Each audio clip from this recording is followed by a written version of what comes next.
قل ارأیتم، آپ کہہ دیجئے، پیغمبر سے کہا جا رہا ہے، ارأیتم، کیا سوچا تم نے، غور کیا تم نے، ان اہلکنی اللہ، اگر ہلاک کر دے مجھ کو اللہ، ومن معی، اور جو میرے ساتھی ہیں ایمان والے، او رحمنا، یا ہم پر رحم کر دے، فمن یجیر الکافرین من عذاب علیم، کون بچائے گا، کون پناہ دے گا کافروں کو عذاب علیم سے. کیونکہ یہ بار بار کیا تمنا کرتے تھے کہ پیغمبر اور ان کے ساتھی ختم ہو جائیں تاکہ ہماری جان چھوٹ جائے. تو انہیں بتایا جا رہا ہے جان نہیں چھوٹے گی، وہ بچیں یا چلے جائیں تمہاری پکڑ لازم ہے.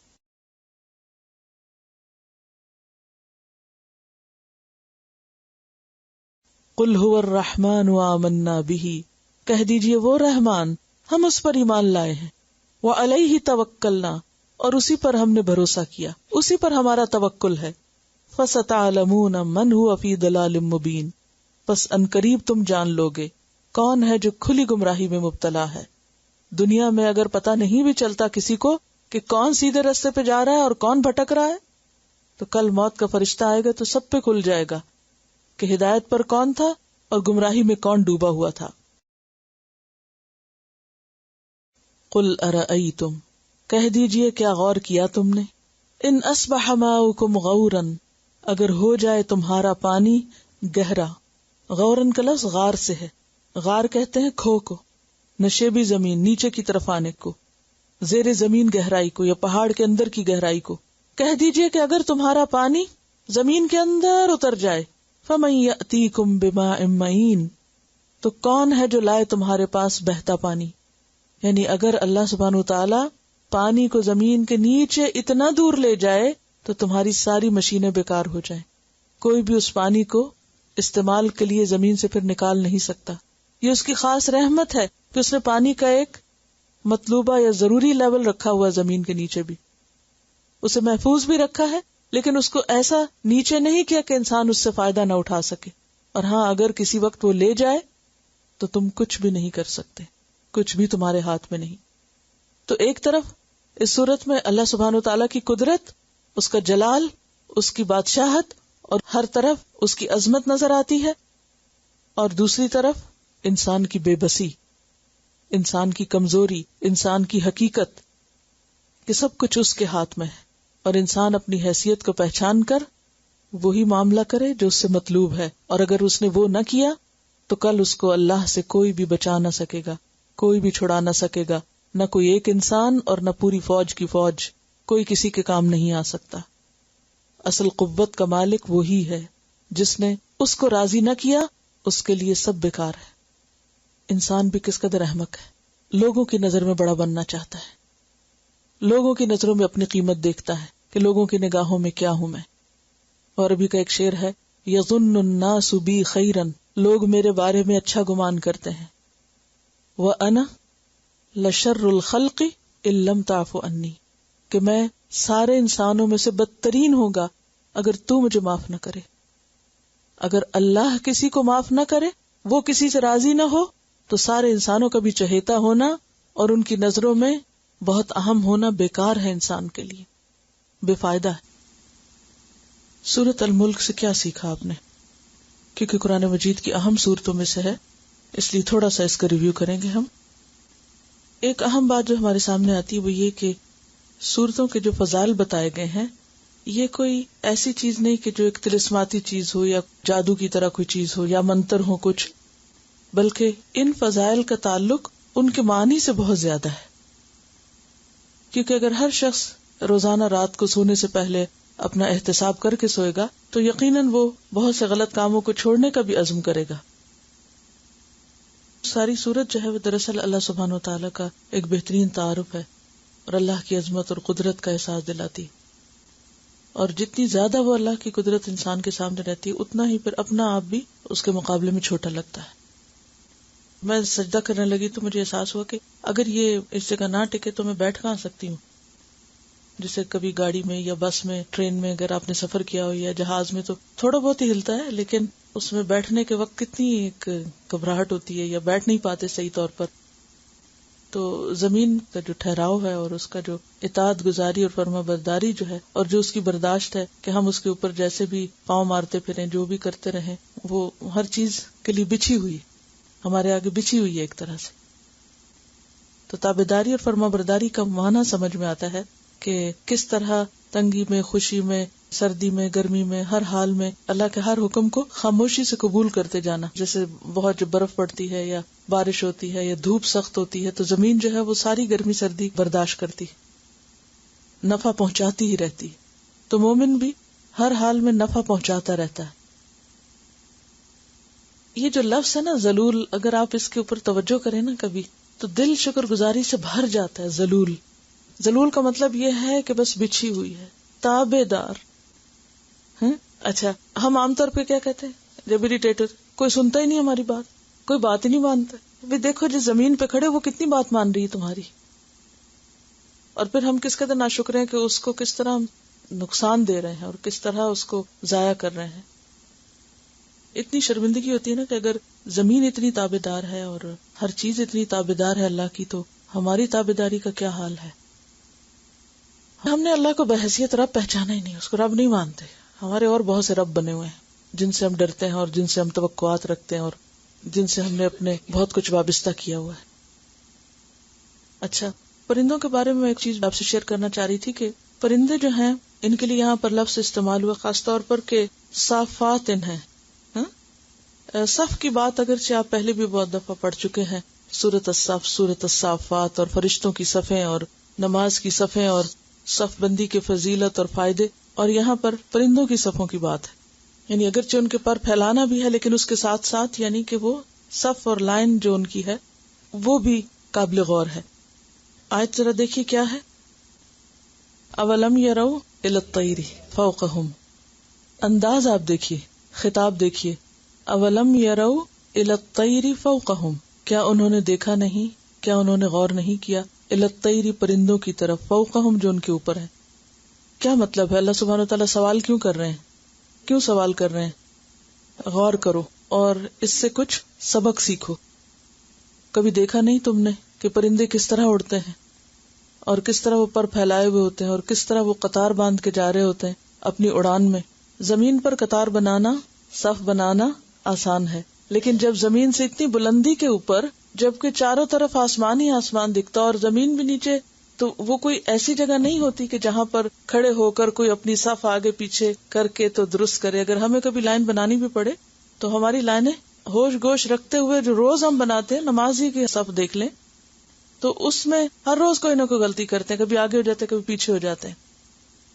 لیکن کبھی آپ نے دیکھا ہوگا ہنس جو پرندہ ہے، وی شیپ میں جو لائن بنا کے وہ چل رہے ہوتے ہیں، تو میں ہمیشہ حیران ہوتی ہوں کہ کس طرح یہ اس کو مینٹین کرتے ہیں، ذرا سا بھی فرق نہیں ہوتا. اور پھر سیدھی لائن بنانا پھر آسان ہوتا ہے، اور پھر ایک خاص شیپ میں ان کی جو صف ہے وہ ضرور اٹریکٹ کرتی ہے. انسان سب کام چھوڑ کے جب تک وہ نظر آتے ہیں دیکھتا ہی چلا جاتا ہے. تو اس پر یہ ایک چھوٹی سی تحریر کافی یہ بھی تھاٹ پرووکنگ ہے، کیونکہ اللہ تعالیٰ فرماتے ہیں اولم یروا، کیا انہوں نے دیکھا نہیں، یعنی غور و فکر نہیں کیا. تو اس میں غور و فکر کی ضرورت ہے. The sense of the goose. In the fall, when you see geese heading south for the winter flying along in the V formation, you might be interested in knowing what science has discovered about why they fly that way. It has been learned that as each bird flaps its wings, it creates an uplift for the bird immediately following. By flying in a V formation, the whole flock adds at least 71% greater flying range than if each bird flew on its own. کیا سمجھ میں آئی؟ Unity اور مل کے کام کرنا اور اکٹھے سفر کرنا، اور خاص طور پر جتنی اونچی اڑان ہو اس میں اتنی مشکلات زیادہ ہوتی ہیں. تو اس میں اگر ایک ترتیب کے ساتھ یہ چلتے ہیں اس وی فارمیشن میں، تو اس میں 71% زیادہ فاصلہ طے کر لیتے ہیں بنسبت اس کے کہ وہ اکیلے اڑے. So what we learn from this is that people who are part of a team and share a common direction get where they are going quicker and easier because they are traveling on the trust of one another. Whenever a goose falls out of formation, it suddenly feels the drag and resistance of trying to go through it alone and quickly gets back into formation to take advantage of the power of the flock.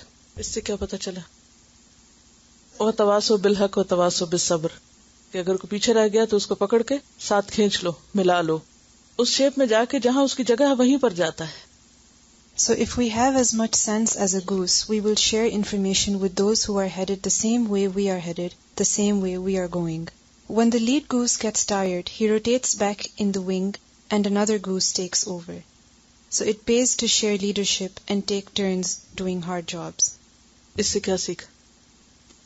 اہم ذمہ داریوں کو ادا کرنے کے لیے، اس بوجھ کو اٹھانے کے لیے کیا ضروری ہے؟ اشراکت ضروری ہے. اور پھر یہ ہے کہ اگر کوئی ایک شخص ایک بوجھ کو اٹھانے کے قابل نہیں یا وہ تھک گیا ہے تو وہ کیا کرے؟ وہ دوسرے کو جو اس سے بہتر وہ رول ادا کر سکتا ہو اس کو وہ رول ادا کرنے دے، تاکہ وہ کام جو ہے یا وہ جو منزل ہے اس تک سب پہنچ سکے. The geese honk from behind to encourage those up front to keep their speed. Words of support and inspiration help energize those on the front line, helping them to keep pace in spite of the day-to-day pressures and fatigue. Finally, when a goose gets sick or is wounded by a gunshot and falls out, 2 geese fall out of the formation and follow the injured one down to help and protect him. They stay with him until he is either able to fly or until he is dead, and then they launch out with another formation to catch up with their group. If we have the sense of a goose, we will stand by each other when things get rough. The next time you see a formation of geese, remember it is a reward, a challenge, and a privilege to be a contributing member of a team. تو یہ ہے وہ اولم یروا الی الطیر فوقہم صافات ویقبضن ما یمسکہن الا الرحمن. خلاصہ کیا ہے؟ یہ سب کچھ انسان کے اندر اسی وقت آتا ہے جب انسان کا اللہ سے تعلق مضبوط ہوتا ہے، جب اس کے کام اللہ کی خاطر ہوتے ہیں. جب انسان اللہ کے لیے نکلتا ہے تو اللہ اس کو تھام لیتا ہے. وَمَن يُؤْمِن بِاللَّهِ يَهْدِ قَلْبَهُ. قرآن تو ہر دور کے لیے ہے، لیکن ہم سبق کم سیکھتے ہیں. اس کے اوپر کافی سارا اور بھی میٹر تھا، لیکن وقت کی کمی کے باعث اس کو ایڈ نہیں کیا جا سکتا، کیونکہ ان میں بہت حیرت انگیز چیزیں ہیں جن کی طرف ہم نے کبھی غور ہی نہیں کیا، توجہ ہی نہیں کی. اور اس میں خاص طور پر ایک اور بات یہ کہ جو ان کی رفتار ہے اڑنے کی وہ امیزنگ ہے. مثلاً 50% جو برڈز ہیں وہ افقی سمت میں پرواز کے ذریعے 1 گھنٹے میں 64 کلومیٹر سے زیادہ فاصلہ طے نہیں کر سکتے، لیکن ایک خاص قسم کا باز جو ہے وہ سینکڑوں میل فی گھنٹہ کی رفتار سے اڑ سکتا ہے. اور 350 کلومیٹر 217 مائلز پر آور رفتار جو ہے وہ ریکارڈ کی گئی ہے. اور ایشیا میں بھی ایک ایسا باز پایا جاتا ہے جو اسی طرح 250 سے 300 کلومیٹر تک 1 گھنٹے میں اڑ سکتا ہے. پھر خاص طور پہ مائگریشن کا جو سارا سلسلہ ہے وہ اور بھی زیادہ قابل غور ہے کہ وہ دن اور رات مسلسل اڑتے ہیں. دن کو کس چیز سے ڈائریکشن لیتے ہیں، پھر رات کو کیا چیز ان کے لیے رہنمائی کا ذریعہ بنتی کہ کس ڈائریکشن پہ اڑ کے جانا ہے. اور پورے فلاکس کے فلاکس اکٹھے اڑ رہے ہوتے ہیں، اور پھر سینکڑوں نہیں ہزاروں میل کا فاصلہ طے کر کے افریقہ تک بعض اوقات جا پہنچتے ہیں. یورپ سے افریقہ تک کی ان کی اڑان ہوتی ہے. اسی طرح یہ مثال جو ہے کہ مکبن علی وجہہ اور یمشی سویًا، یہ 2 کردار جو ہیں یہ بھی قابل غور ہیں، کیونکہ میجورٹی جو ہے وہ زندگی کا راستہ جو اختیار کرتے ہیں وہ اپنی سوچ سمجھ سے نہیں کرتے. وہ سر ڈالے جو ایک دفعہ ذہن میں بیٹھ گیا، جو بچپن میں دیکھا، جو ماں باپ نے کیا یا جو معاشرے نے کیا، بس آنکھیں بند کر کے ان کو فالو کرتے چلے جاتے ہیں. اگر ہم دیکھیں تو ہم اپنے کانوں، آنکھوں اور دل سے کیا کام لیتے ہیں؟ زیادہ تر ان کو کن چیزوں میں استعمال کرتے ہیں؟ یعنی جیسے کل بھی بات ہوئی تھی کہ باقی کریشن کے پاس آنکھ، کان، دل نہیں ہے. یہ ان کے مقابلے میں انسان ہی کو فضیلت بخشی گئی ہے، انہی کو یہ اعزاز بخشا گیا ہے اور ان کو یہ بہترین نعمتیں دی گئی ہیں. بہت ساری چیزیں ایسی نا جو ہم میں اور جانوروں میں کامن ہو سکتی ہیں، لیکن یہ ہم میں اور ان میں کامن نہیں ہے. لیکن ہم نے ان سے زیادہ ان چیزوں کو کتنا استعمال کیا آخر، اور کہاں کیا، اور کس کے لیے کیا؟ اور کیونکہ اس کے فوراً بعد اللہ تعالیٰ فرماتے ہیں قلیلا ما تشکرون، کتنا کم تم شکر ادا کرتے. اور شکر کے بارے میں ہم بار بار پڑھ چکے ہیں نا کہ اس میں بالقلب بھی ہے، باللسان بھی ہے، اور پھر بالجوارح بھی ہے.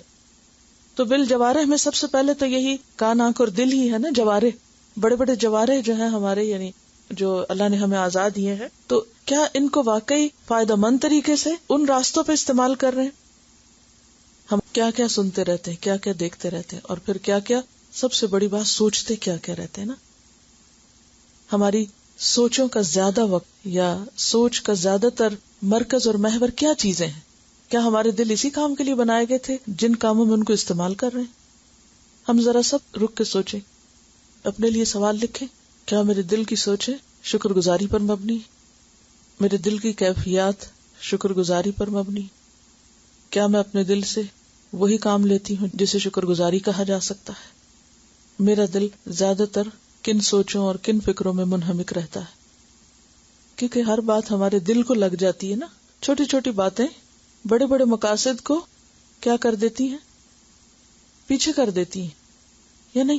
بعض اوقات بالکل یوز لیس، فضول، بیکار، بے مقصد چیز ہماری سوچ کا اتنا بڑا حصہ بن جاتی ہے کہ اس سے بڑے مقاصد جو ہیں وہ پیچھے چلے جاتے ہیں یا نہیں؟ یعنی پیٹی ایشوز، فضول باتیں، چھوٹی چھوٹی چیزیں اس طرح ہم دل کو لگا کے بیٹھ جاتے ہیں کہ نتیجہ کیا ہوتا ہے؟ ساری انرجی ڈرین ہو جاتی ہے اور پھر ہم کوئی پازیٹیو، مفید، بہتر کام کرنے کے قابل نہیں رہتے. قرآن پاک میں آتا ہے نا، لاہیۃً قلوبہم، ان کے دل اور ہی فکروں میں مشغول ہیں، اور ہی چیزوں میں لگے ہوئے ہیں، کھیل کود میں ہیں، سنجیدہ چیز نہیں ہے ان کے اندر، غفلت میں پڑے ہوئے ہیں. لاہیۃً قلوبہم، لہو سے، لہو کس کو کہتے ہیں؟ غیر اہم چیز میں مشغول ہونے کو، جو اہم مقصد سے انسان کو غافل کر دے. بعض اوقات ہم گھنٹوں سوچتے رہتے ہیں کوئی ایسی بات کہ جس کا سوچنا ہمیں نہ دنیا میں اور نہ آخرت میں کوئی فائدہ نہیں دیتا. اس سے اپنے آپ کو بچانا، اس سے نکالنا اور نکال کر کسی مفید کام میں اس کو لگانا کس قدر ضروری ہے. اسی لیے اللہ تعالیٰ فرماتے ہیں نا کہ میں اپنے بندوں پہ ظلم ڈھانے والا نہیں ہوں، یہ بندے خود ہی ہیں جو اپنے اوپر ظلم کرتے ہیں. پھر اسی طرح یہ بھی ہے کہ یہ جاننے کے باوجود بھی کہ رزق اصل میں اللہ ہی کے ہاتھ میں ہے، لیکن اس کے باوجود سب کچھ اس سے لے کر اسی کو ماننے کو تیار نہیں ہے. یہ غور سے سننے کے لیے چند ایک ٹپس ہیں، ان کی دہرائی کر لیں. 6 key traits of excellent listeners. Listening is often connected with higher levels of leadership effectiveness, trustworthiness, and understanding. These truly excellent listeners have certain traits in common. These people, number 1, concentrate on what the other person is saying. Focus solely on it verbally, physically, and emotionally. This is to gain a greater understanding of the other person. Number 2, don't interrupt. Jot ideas on notepad to refer to later. Concentrate genuinely and learn tactful tools to use when an interruption is absolutely necessary. Number 3, suppress urge to give unsolicited advice. Listening occurs primarily with the ears, not the voice. When asked to share ideas, always be positive. Find out what the other person who wants you to listen needs from you. Advise different perspectives, ideas, or give just a listening ear. Give advice or ideas or just a listening ear, as in just listen to the other person. Number 4, hear yourself objectively. For example, record your conversation and play back. Reviewing your participation will help you see how others might perceive your listening skills. Number 5, keep filters and stereotypes in check, because first impressions can be everlasting. Listening well will help do away with prejudging the speaker. Number 6, have patience. Slowing down is the key to good speaking and listening. Also, it reduces the urge to interrupt, and you will be able to digest each word better.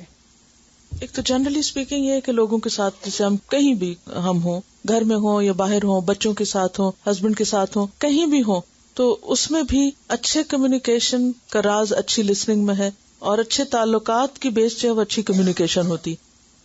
جس سے بھی آپ کی communication اچھی ہے، understanding اچھی ہے، اس کے ساتھ آپ کے تعلقات بھی اچھے ہوں گے، تو وہ بھی بہت امپورٹنٹ ہے.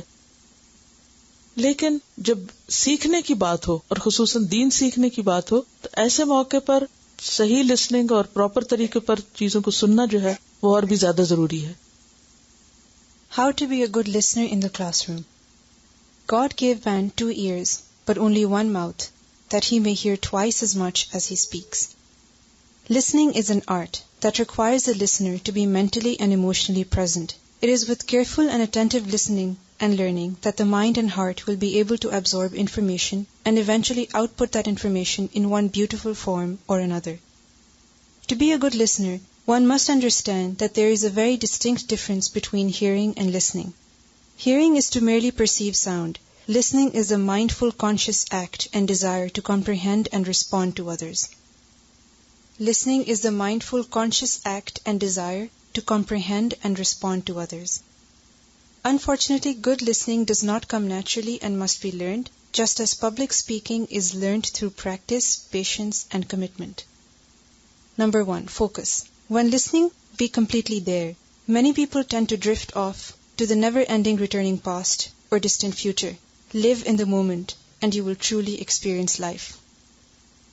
Number 2, come prepared, so that you will be more focused. Review previous lesson and look over the next lesson, and have mental questions prepared. Number 3, take notes. The more you make use of your senses, that is listening, writing, and speaking, the more you will absorb information. Number 4, open mind. Listen with an open mind and heart, and try not to be biased. Avoid super-sensitive learning, where one refuses to listen to anything they don't agree with. Number 5, sit near the front, so as not to miss anything and to totally experience the waves of knowledge first. Number 6, be involved. Participate in interactive discussions led by the instructor, for they truly are golden opportunities. One cannot afford to be hesitant and shy, as it is at the expense of not gaining knowledge. And most importantly, do not interrupt. People do more harm than they think when they interrupt. First, they disrupt the whole classroom atmosphere, which takes 5 minutes to refocus, and more importantly, it disturbs the teacher's agenda. So just leave questions and comments for an appropriate time. Assalamu alaikum. The power of listening, I think we undermine it a lot, not only in learning but in our relationships. Children have the highest ability of recognizing who's listening to what, and when they talk to you and you're just hearing them and you're not listening to them, that is the absolute worst thing you can do to a child, because they know. They actually have a higher tendency of observation than we do, because we're too busy thinking about everything else, and they stand back and they say, "You're not listening to me." And you're like, "Yeah, no, I'm listening." Like, no, you're not listening to what I'm saying. And if you can't hear them and you're not listening, that's your fault, it's not theirs. When your children talk to you and they tell you, "This is what's going on, this is how I feel," they're telling you, and then you say, "Oh, I don't know, I don't understand my children, they're not telling me everything." They are. You have to listen, you have to look through the words that they're telling you, you have to look at their expression, and especially when it comes to scolding them, there's no need for harsh words. It's your tone. When you have a firm tone, they know that this is a serious thing. Even babies that don't talk to you know that when your tone is firm, you're talking about something serious, and when you're happy, you're happy. And so there's no need for calling them names, there's no need for saying you're this, you're that. Just you control yourself, they'll control themselves, but you have to learn to listen to your children, especially the younger ones. They really want to tell you something, they want to share something with you, but they'll say it in 2 words instead of 20, and it's your job to say, "Okay, I understand, I'm here." چھوٹے بچوں کی جنہوں نے بات کی ہے بہت صحیح ہے، کیونکہ چھوٹے بچے بولتے نہیں ہیں نا، تو چونکہ ہم زیادہ بولتے ہیں تو کم سنتے ہیں. بچے بولتے کم ہیں تو وہ سنتے زیادہ ہیں. اور سب سے پہلی فیکلٹی جو ماں کے پیٹ سے ہی کام کرنے لگتی ہے وہ سننے کی ہوتی ہے. ایون وہ آپ کی آواز کو پہچانتا ہے پیدا ہونے سے پہلے ہی، بیفور برتھ وہ آپ کی آوازوں سے مانوس ہو جاتا ہے. اور پھر اس کے بعد یہ کہ اکثر مائیں جب بچوں کو سناتی بھی ہیں یا ان کی سنتی بھی ہیں تو وہی بات ہے، سنتی کم ہے، لیکن جتنا ہم چیخ پکار کرتے ہیں وہ پھر ان تک کم جاتی ہے، وہ اوپر گھومتی رہتی ہے. یہ خسف اور مسخ کے بارے میں کچھ احادیث ہیں. حضرت عائشہ کہتی ہیں رسول اللہ صلی اللہ علیہ وسلم نے فرمایا، اس امت کے آخری لوگوں میں زمین میں دھنسنے، شکلیں مسخ ہونے اور آسمانوں سے پتھروں کی بارش برسنے کے واقعات ہوں گے. یعنی اپنی امت کے بارے میں بتایا. حضرت عائشہ نے عرض کیا، یا رسول اللہ صلی اللہ علیہ وسلم، کیا ہم نیک لوگوں کے ہوتے ہوئے ہلاک ہو جائیں گے؟ فرمایا، ہاں، جب فسق و فجور غالب ہو جائے گا تو لوگ ہلاک ہوں گے. یعنی جب برائیاں اچھائیوں سے بڑھ جائیں گی تو پھر ایسا ہوگا. بعض بستیاں اس طرح زمین میں دھنسا دی جائیں گی کہ ان کا ایک فرد بھی زندہ نہیں بچے گا. حضرت عبد الرحمن بن سحار عبدی اپنے باپ سے روایت کرتے ہیں کہ ان کے باپ نے نبی صلی اللہ علیہ وسلم کو فرماتے ہوئے سنا، قیامت قائم نہ ہوگی حتیٰ کہ بعض قبیلے زمین میں دھنسا دیے جائیں گے اور لوگ پوچھیں گے کہ فلاں قبیلے سے کوئی بچا ہے، یعنی کہ پورے کا پورا قبیلہ جو ہے وہ برابر ہو جائے گا. عبداللہ بن عباس سے روایت ہے، رسول اللہ صلی اللہ علیہ وسلم نے فرمایا، اس ذات کی قسم جس کے ہاتھ میں محمد صلی اللہ علیہ وسلم کی جان ہے، میری امت کے کچھ لوگ فخر و غرور، کھیل تماشے میں رات بسر کریں گے، لیکن صبح کے وقت بندر اور سور بنے ہوئے ہوں گے، حرام کو حلال ٹھہرانے، گانے والیوں کے عام ہونے، شراب پینے، سود کھانے اور ریشم پہننے کی وجہ سے، یعنی جب یہ خرابیاں عام ہوں گی۔ سہل بن سعد سے روایت ہے کہ رسول اللہ صلی اللہ علیہ وسلم نے فرمایا، آخری زمانے میں خسف، قذف اور مسخ ہوگا۔ عرض کیا گیا، یا رسول اللہ صلی اللہ علیہ وسلم یہ کب ہوگا؟ آپ نے فرمایا، جب گانے بجانے کے آلات اور گانے بجانے والی عورتیں ظاہر ہوں گی، نیز شراب کو حلال سمجھ لیا جائے گا۔ پھر خاص طور پر بصرہ کا ذکر کر کے آپ نے فرمایا، انس بن مالک سے روایت ہے کہ رسول اللہ صلی اللہ علیہ وسلم نے فرمایا، اے انس، لوگ مختلف شہر بسائیں گے اور انہی میں سے ایک شہر ہوگا جس کا نام بصرہ یا بصیرہ ہوگا۔ اگر تو اس شہر میں جائے تو اس کے بساخ اور قلعہ 2 جگہوں کے نام ہیں، ان میں نہ جانا، اس کے بازار میں بھی نہ جانا، وہاں کے عمراء کے دروازوں پہ بھی نہ جانا، بلکہ اس کے جنگلوں میں چلے جانا، اس لیے کہ اس شہر میں خسف اور قذف یعنی پتھروں کی بارش اور رجف یعنی زلزلہ ہوگا۔ لوگ رات کو صحیح سالم سوئیں گے، صبح کے وقت بندر اور سور بنے ہوئے ہوں گے، اور اس میں یہ ہے کہ گناہگاروں کے ساتھ نیک لوگ بھی ساتھ ہی شامل ہوں گے۔ یہ کتاب ہے علامات قیامت کا بیان۔ اس میں 2 دفعہ یہ بات آتی ہے نا کہ کیا لوگ اس بات سے بے خوف ہو گئے ہیں، یعنی اس بات سے ڈر نہیں لگتا کہ اللہ کے نافرمانیوں کے صلے میں یا نتیجے میں دنیا میں ہی کوئی آفت انسان پہ آ جائے۔ لیکن ہم کس درجے پہ ڈرتے ہیں، کس درجے پہ یہ خوف بھی کھاتے ہیں اور توبہ کر کے سوتے ہوں۔ دنیا میں اپنے گناہوں کا، غلطیوں کا اعتراف کرنا سب سے مشکل کام ہے، لیکن اگر انسان یہاں کر لیتا ہے تو کل اس کو مشکل پیش نہیں آئے گی، اور اگر انسان آج اعتراف نہیں کرتا تو کل اس کے لیے زیادہ بڑی مشکل ہوگی۔ آج کا اعتراف قابل قدر ہے، لیکن کل کا اعتراف بے فائدہ ہے، وہاں اعتراف جو ہے اس سے حاصل کچھ نہیں ہوگا۔ دیکھیے، آج انسان اگر اعتراف کرتا ہے تو اللہ تعالیٰ اس انسان کو اپنی رحمت میں لپیٹ لیتا ہے، کہ توبہ کے لیے اعتراف ضروری ہوتا ہے نا، کہ انسان مان جائے تبھی توبہ ہوتی ہے، اعتراف کے بغیر توبہ نہیں ہوتی۔ لیکن کل جب اعتراف کریں گے تو نتیجہ کیا ہوگا؟ فسحقا لاصحاب السعیر، یعنی آج سمجھ آ رہی بات، آج کا اعتراف باعث رحمت ہے اور کل کا اعتراف باعث لعنت ہے۔ اس وقت اعتراف کے بعد ان کو رحمت نہیں بلکہ لعنت سے سابقہ ہوگا، اللہ کی رحمت سے اور دور ہو جائیں گے۔ یہ بہت اہم نکتہ ہے، ہم اس پر بھی اپنے آپ کو بارہا چیک کریں کہ جب ہم پر کوئی مشکل آتی ہے، اینی ڈیفیکلٹ مومنٹ، ہمارا فرسٹ ریئیکشن کیا ہوتا ہے، ہمارا پہلا دھیان کدھر جاتا ہے، ہمارا پہلا خیال کیا آتا ہے کہ ہم کس سے شیئر کریں، کس سے بات کریں۔ جب تک وہ نمبر 1 پہ اللہ سبحانہ وتعالیٰ نہیں آ جاتا نا تو بات نہیں بنے گی، کیونکہ یہاں پر آیت نمبر 20، امن ھذا الذی ھو جند لکم ینصرکم من دون الرحمن، کوئی لشکر، کوئی قوت انسان کو اللہ سے نہیں چھڑا سکتی۔ کہ جب بھی مشکلات آتی ہیں تو ہم عام طور پر کبھی دائیں کبھی بائیں، کبھی اس پہ اچھا اس سے کہوں، اس سے کروں، وہ کرے، وہ میرے لیے مدد کرے، وہ ساتھ دے، وہ کام آئے۔ لیکن جب آپ اللہ پہ چھوڑ دیتے ہیں اور اللہ ہی کو پکارتے ہیں اور اللہ کی طرف رجوع کرتے ہیں تو ایک تو یہ کہ فوری طور پر ہلکے ہو جاتے ہیں، اور دوسری بات یہ ہے کہ واقعی وہ مشکل آسان ہو بھی جاتی ہے۔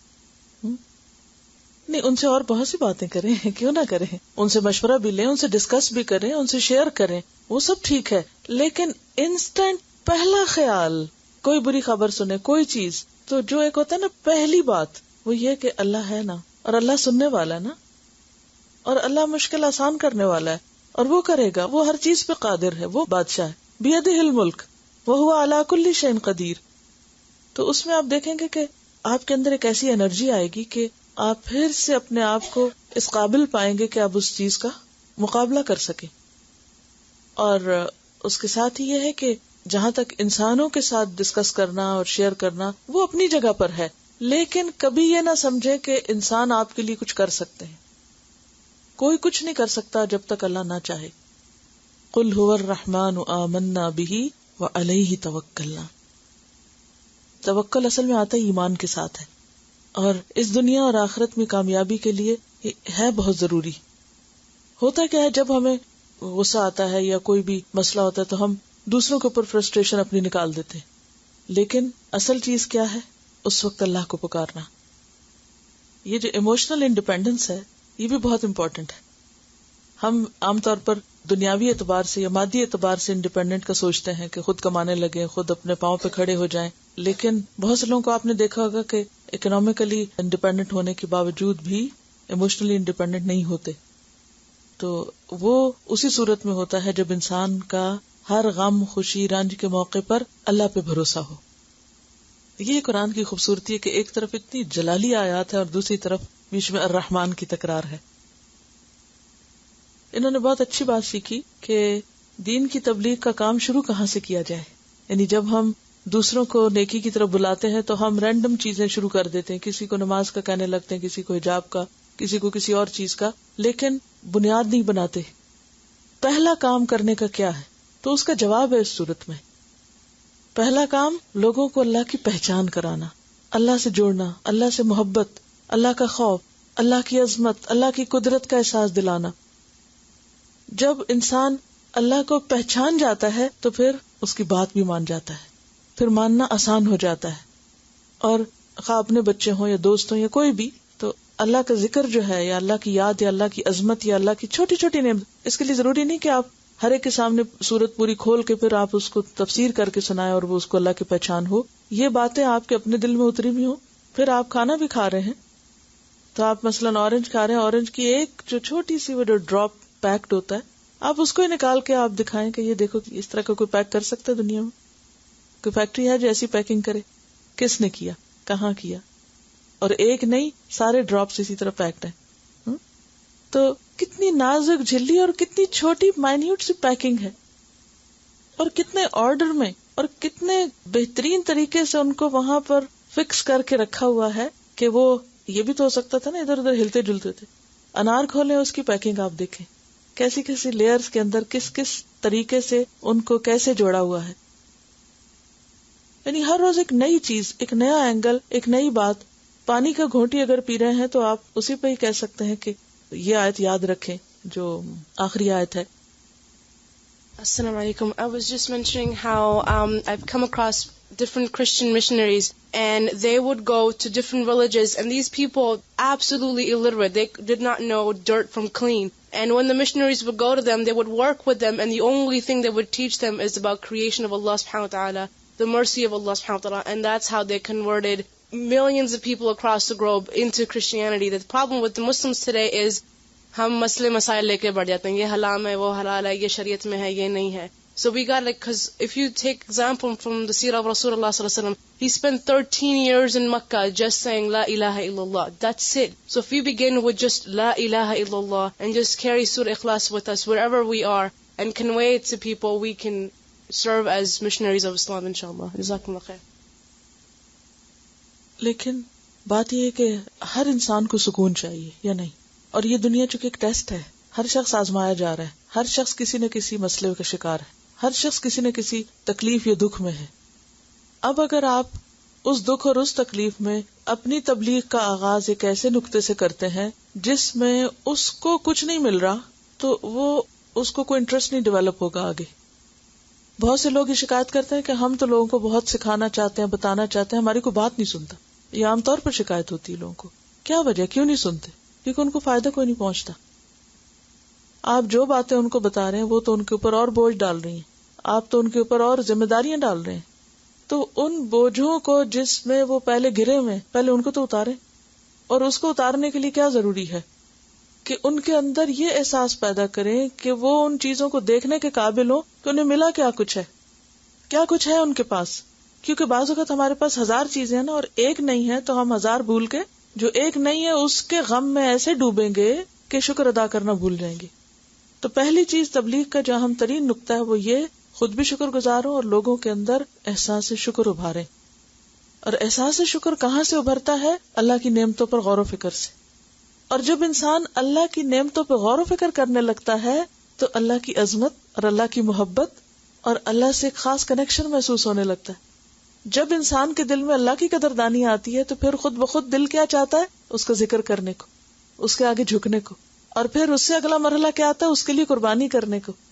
پھر اس سے آگے پھر وہ قرب کا لیول بڑھتا چلا جاتا ہے, حتیٰ کہ انسان اپنی ہر چیز اللہ کے راستے میں دینے کے لیے تیار ہو جاتا ہے.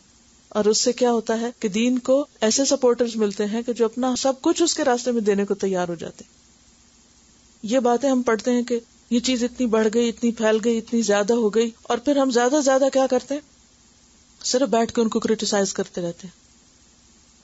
وہ اپنا کام کریں، آپ کیوں نہیں اپنا کام کرتے؟ صرف کسی کو بلیم کرنے سے یا کرٹیسائز کرنے سے آپ کو تو کچھ حاصل نہیں ہوگا. یا صرف کمپلینٹ کرنے سے وہ یہ کر رہا ہے، وہ یہ کر رہا ہے، اس سے دین نہیں پھیلتا، اس سے نفرت پھیلتی ہے، اس سے ریاکشن ہوتا ہے. کس چیز کی ضرورت ہے؟ کیا کریں گے؟ خواہ اپنے گھر میں اپنے بچے کو بتا رہے ہیں، یا اپنے رشتہ داروں کو بتا رہے ہیں، یا مسلمز کے اندر کوئی کام کر رہے ہیں، یا نان مسلمز میں، یا کہیں بھی. کہاں سے شروع کریں گے؟ آغاز کہاں سے ہونا چاہیے؟ اس سے مطلب یہ نہیں کہ کس سے شروع کریں گے، یعنی کس بات سے شروع کریں گے. اللہ کی پہچان، اور اللہ کی پہچان کس سے ہوگی؟ اس کی دی ہوئی نعمتوں سے. اللہ کو انسان اللہ کی بنائی ہوئی چیزوں سے پہچانتا ہے. اور پھر یہ ہے کہ اس نعمتوں سے مراد صرف کھانے پینے کی چیزیں نہیں ہوتی. ایک شخص جو کسی غم میں ڈوبا ہوا ہے، اگر آپ اس کو ایک خوبصورت سین دکھانے کے قابل ہو جائے تو اس کا غم دور ہو جائے گا نا، وہ خوش ہو جائے گا، اس کا دل بہل جائے گا کہ دیکھو آسمان کی طرف، دیکھو فلاں چیز کی طرف. تو وہ جو پردے پڑے ہوئے ہیں نا، ان کو ہٹانا ہے تاکہ لوگ اس کو پہچان سکیں. اور جب اسے پہچاننے لگیں گے تو پھر اس کی محبت سے بھر جائیں گے. اور جب اللہ کی محبت سے دل بھر جاتے ہیں نا، پھر اللہ کے لیے سب کچھ کرنا آسان ہو جاتا ہے. خواہ وہ ذاتی زندگی میں اپنی عبادت ہو، گھنٹوں آپ نماز میں کھڑے رہیں، قرآن پڑھتے ہیں، آپ تھکیں گے نہیں. خواہ کسی انسان کی خدمت ہو تو آپ نہیں تھکیں گے، نہ آپ احسان جتائیں گے کسی پر. اللہ کے راستے میں چلتے ہوئے جو تکلیفیں آئیں گی ان کے اوپر بھی، مثلا حضرت آسیہ کے بارے میں آپ کو میں نے سنایا تھا، وہ کہ فرعون نے اس کے چاروں یعنی ہاتھوں اور پاؤں پہ کیل ٹکوا دیے تھے تو وہ مسکرا پڑی. تو شاید آپ کی سمجھ میں بالکل نہ آئی ہو بات کہ وہ کیسے مسکرا پڑی. ایسے بھی کوئی مسکراتا ہے؟ ایک عام انسان کی عقل میں یہ بات نہیں آ سکتی کہ اللہ کی خاطر اتنی تکلیف اٹھانے والا کیسے مسکرا سکتا ہے. کون مسکراتا ہے ایسے؟ جس کو اللہ کی نعمتوں کا احساس ہو کہ اللہ یہ تو 4 کیل ہے نا، تو نے تو اتنا کچھ مجھے دے رکھا. جو پھانسی کے پھندے پہ بھی لٹک کے کیا سوچے، اتنا کچھ تو نے دیا، اگر میں جواب میں ایک جان دے دوں تو کیا ہوا؟ کچھ بھی نہیں دیا. اسی لیے شہید کے بارے میں آتا نا کہ اس کو جان دینے میں ایسی لذت آئے گی، ایسا مزہ آئے گا کہ جب اس سے پوچھا جائے گا کہ اچھا تم کیا چاہتے ہو تو وہ کیا کہے گا؟ پھر سے زندہ کیا جاؤں، پھر مارا جاؤں، پھر زندہ کیا جاؤں، پھر مارا جاؤں، پھر زندہ کیا جاؤں، پھر مارا جاؤں. کیونکہ جب انسان کے دل میں اللہ کی محبت بیٹھ جاتی ہے نا، پھر اللہ کے لیے دینے میں مزہ آتا ہے، کچھ بھی کرنے میں مزہ آتا ہے. پھر عبادت ایک پرلطف عمل بن جاتا ہے جب شعور کے ساتھ ہوتا ہے. چلیے ایک دفعہ آیات سنیے اور پھر غور کیجیے کہ کیا کہا گیا ہے. جو شخص ہر روز رات کو سوتے وقت ان باتوں کو دہرا کے سوئے، پھر کیسے ہو سکتا ہے اس کے دل میں خدا کا خوف پیدا نہ ہو؟ کیسے ہو سکتا ہے اسے اللہ کی پہچان نہ ہو؟ کیسے ہو سکتا ہے پھر اس کے عمل نہ بدلیں؟ لیکن اگر ہم اپنے کان اور آنکھیں اور دل استعمال کریں تو، ورنہ پڑھنے والے تو بہت پڑھتے ہیں اس کو. وآخر دعوانا ان الحمد للہ رب العالمین. سبحانک اللہم وبحمدک، اشہد ان لا الہ الا انت، استغفرک واتوب الیک. السلام علیکم ورحمۃ اللہ وبرکاتہ.